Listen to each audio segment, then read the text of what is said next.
Hey guys, welcome back. Last வீடியோவில் functional programming என்னென்னு பார்த்துருப்போம். இந்த வீடியோவில் எரர் ஹேண்ட்லிங் அப்படின்னா என்னென்னு பார்க்கலாமா?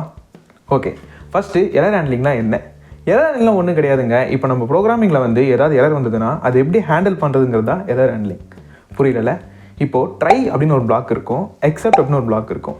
இப்போ ட்ரை அப்படிங்கிற பிளாக்குள்ளே ஏதாவது எரர் வந்ததுன்னா அதை எக்ஸப்ட் பிளாக் மூலிமா ஒரு ஸ்டேட்மெண்ட்டை கொடுத்து ப்ரூவ் பண்ணுறது பேர் தான் எரர் ஹேண்ட்லிங் அப்படின்னு சொல்கிறாங்க. இது நம்ம இப்படி சொன்னால் புரியாது. நம்ம ஒர்க் ஸ்பேஸில் ஒரு ப்ரோக்ராம் பண்ணி பார்த்துடலாம். Let's get into the video. இப்போ நான் என்ன பண்ண போகிறேன்னு பார்த்தீங்கன்னா, ட்ரை அப்படின்னு சொல்லிட்டு ஒரு பிளாக்கை க்ரியேட் பண்ண போகிறேன்.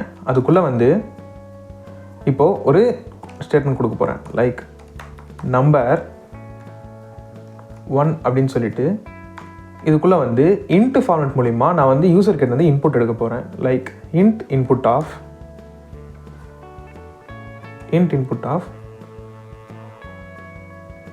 நம்பர் 1 அப்படின்னு சொல்லிட்டு யூசர் கிட்ட ஒரு இன்புட்டை நான் கெட் பண்ண போகிறேன். இப்போ இதே மாதிரி நான் இன்னொரு நம்பர் கெட் பண்ண போகிறேன். அதுக்காக நம்பர் 2 அப்படின்னு சொல்லிட்டு இன்ட் இன்புட் ஆஃப் நம்பர் 2 அப்படின்னு சொல்லிட்டு இன்னொரு இன்புட்டையும் நான் கெட் பண்ணிக்கிட்டேன். இப்போது இந்த சம் ஆஃப் 2 நம்பர் எடுத்துடலாம். இப்போ நம்ம என்ன பண்ண போகிறோம்னு பார்த்தீங்கன்னா, இந்த நம்பரை டிவைட் பண்ண போகிறோம்.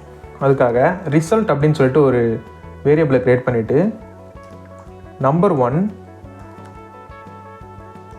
டிவைடட் பை நம்பர் 2 அப்படின்னு சொல்லிட்டு நான் ஒரு ஸ்டேட்மெண்ட்டை கொடுத்துருக்கேன். இப்போது இந்த ஸ்டேட்மெண்ட்டை பிரிண்ட் பண்ணுறதுக்காக ஒரு பிரிண்ட் ஸ்டேட்மெண்ட் கொடுத்துக்கிறேன். பிரிண்ட் அப்படின்னு சொல்லிட்டு இதுக்குள்ளே ரிசல்ட் கொடுத்துடலாம். ரிசல்ட் கமா நம்ம வேரியபிள் நேம் ரிசல்ட் அப்படின்னு சொல்லி கொடுத்தாச்சு. இப்போது இது ட்ரை அப்படிங்கிற ஒரு பிளாக்கு. இதுக்குள்ளே என்னெல்லாம் பாசிபிலிட்டிஸ் இருக்கும்? லைக் 10 டிவைடட் பை 2 அப்படின்னா 5 அப்படின்னு வரும். இதுவே இதில் ஏதாவது எரர் வர்ற மாதிரி நம்ம ஒரு கோடிங் கொடுத்தோன்னா, லைக் 0 டிவைடட் பை 0 அப்படின்னு கொடுத்தோன்னா அது எரர் வந்துடும். லைக் அதை டிவைட் பண்ண முடியாது. அதனால் அது எரர் வந்துடுமா? இப்போது இந்த மாதிரி எரரை ஹேண்டில் பண்ணுறதுக்காக தான் இந்த எரர் ஹேண்ட்லிங்கை யூஸ் பண்ணுறாங்க. இப்போது ட்ரை பிளாக் அப்புறம் ஒரு எக்ஸப்ட் அப்படின்னு சொல்லிட்டு ஒரு பிளாக் நான் க்ரியேட் பண்ணிக்கிறேன். எக்ஸப்ட்னு கொடுத்துட்டு இதுக்குள்ளே 0 டிவிஷன் எரர் அப்படின்னு சொல்லிட்டு ஒரு நேம் இருக்குது, அதை கொடுத்துட்டேன். இப்போது ஒரு ஸ்டேட்மெண்ட் கொடுக்குறேன். பிரிண்ட் cannot டிவைடட் பை 0 அப்படின்னு சொல்லி நான் கொடுத்துருக்கேன்.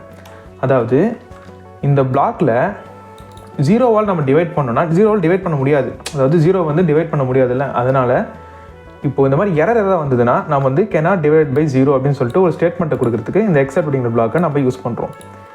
இப்போது இன்னொரு எக்ஸப்ட் பிளாக் நான் க்ரியேட் பண்ணிட்டு என்ன கொடுக்க போகிறேன்னு பார்த்தீங்கன்னா, இதில் வேற எல்லாம் எரர் கொண்டு வரலாம். லைக் இப்போ நான் இன்ட் இன்புட் ஆஃப்னு சொல்லி கொடுத்துருக்கேன்னா, இப்போது இன்புட்டில் ஏதாவது லெட்டர்ஸ் A to Z வரைக்கும் இருக்கிற ஆல்ஃபபெட்ஸ் இந்த மாதிரி நம்ம கொடுத்தோம்னா அதுவும் ஒரு எரர் வரும் பார்த்தீங்களா? அதுக்காக இப்போ நான் வேல்யூ எரர் அப்படின்னு சொல்லிட்டு இன்னொரு பிளாக்கை நான் க்ரியேட் பண்ண போகிறேன். எக்ஸப்ட் அப்படின்னு சொல்லிட்டு அந்த பிளாக் நேம் கொடுத்துட்டு வேல்யூ எரர் அப்படின்னு சொல்லி கொடுத்துக்கிறேன். இப்போது print please enter a valid number அப்படின்னு சொல்லிட்டு அதுக்குள்ளே நான் ஒரு ஸ்டேட்மெண்ட்டை கொடுத்துக்கிறேன். இப்போது இந்த ஸ்டேட்மெண்ட் நான் ரன் பண்ணி காமிக்கிறேன் பாருங்கள். இப்போது ரன் பண்ணால் நம்பர் 1 நம்மகிட்ட இப்போ கேட்குது. நம்பர் 1 என்ன கொடுக்கலான்னு பார்த்தீங்கன்னா 10 அப்படின்னு சொல்லி கொடுத்துட்டு என்டர் கொடுக்குறேன். இப்போ நம்பர் 2 கேட்குது. நம்பர் 2க்கு 2 அப்படின்னு சொல்லிட்டு என்டர் கொடுக்குறேன். இப்போ நம்மளுக்கு 5.0 அப்படின்னு சொல்லிட்டு நம்மளுக்கு அவுட்புட் வந்துடுச்சு. இப்போ நான் இன்னொரு டைம் ரன் பண்ணுறேன். இப்போ நான் இன்னொரு டைம் ரன் பண்ணேன்னா அதே மாதிரி நம்பர் நம்மகிட்ட கேட்குது.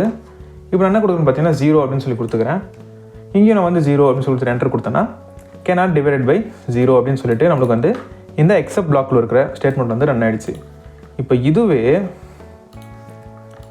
நான் ஒரு ஆல்ஃபபெட் அந்த மாதிரி நான் ஏதாவது ஒரு கொடுக்குறேன். லைக் HGH அந்த மாதிரி தான் கொடுத்துட்டு என்டர் கொடுத்தேன்னா please enter a valid number அப்படின்னு சொல்லி வந்துடுச்சு. இப்போது ட்ரை அப்படிங்கிற பிளாக்குள்ளே ஏதாவது நம்ம ஸ்டேட்மெண்ட் கொடுத்து ரன் பண்ணணும்னு வச்சுக்கோங்களேன். அதில் ஏதாவது எரர் வந்துச்சுன்னா எக்ஸப்ட் அப்படிங்கிற பிளாக் மூலிமா அந்த எரருக்கான ஸ்டேட்மெண்ட்டை கொடுத்துக்கலாம். இப்போ உங்களுக்கு புரிஞ்சிருக்கும். 0 அப்படின்னு வந்துச்சுன்னா நம்மளுக்கு கேன் டிவைட் பை 0 அப்படின்னு சொல்லி கொடுத்துருக்கோம். இப்போ இதுவே நம்ம ஏதாவது வேல்யூ எரர் பண்ணணும், இந்த மாதிரி நான் இப்போ ஆல்ஃபபெட் கொடுத்துருக்கேன். இந்த மாதிரி கொடுத்து நான் ரன் பண்ணேன்னு பார்த்தீங்கன்னா எனக்கு please enter a valid number அப்படின்னு சொல்லி வந்திருக்கா. இதை தான் எரர் ஹேண்ட்லிங் அப்படின்னு சொல்கிறாங்க. இந்த வீடியோவில் உங்களுக்கு எரர் ஹேண்ட்லிங் அப்படின்னு புரிஞ்சிருக்குன்னு நினைக்கிறேன். அடுத்த ஒரு இன்ட்ரெஸ்டிங்கான வீடியோவில் டெக்கரேட்டர்ஸ் அப்படின்னு பார்க்கலாம். Stay tune.